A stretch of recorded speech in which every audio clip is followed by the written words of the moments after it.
من از این دنیا چی میخوام؟ دوتا صندلی چوبی که من و تو رو بشونه، واسه گفتن خوبی. من از این دنیا چی میخوام؟ یه وجب زمین خالی، همونقدر که یک اتاقک بشه خونه خیالی. من از این دنیا چی میخوام؟ یه جعبه مداد رنگی بکشم رو تن دنیا، رنگ خوبی و قشنگی.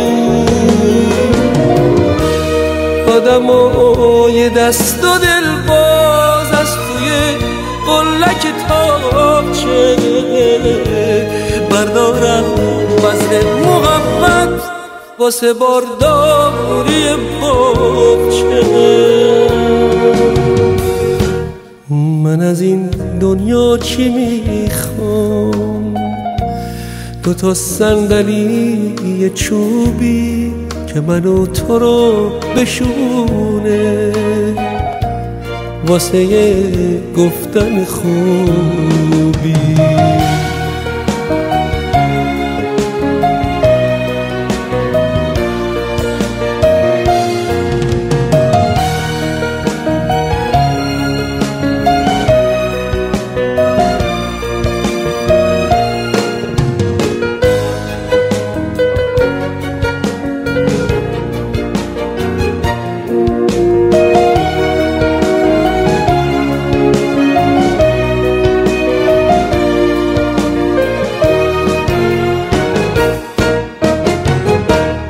من از این دنیا چی میخوام؟ دوتا بال برای پرواز، برم تا روز تولد برسم به فصل آغاز، برم پیش بچه هایی که یه لقمه نون ندارن، که یه شب با یه دل سیر چشاشونو هم بذارم، بگم قصه ها سر اومد گریه بس که بهتر اومد، گریه بس که بهتر اومد.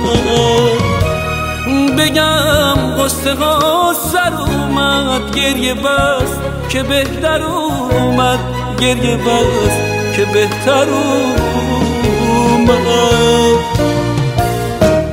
من از این دنیا چی میخوام؟ دوتا صندلی چوبی که منو تو رو بشونه، واسه گفتن خوبی.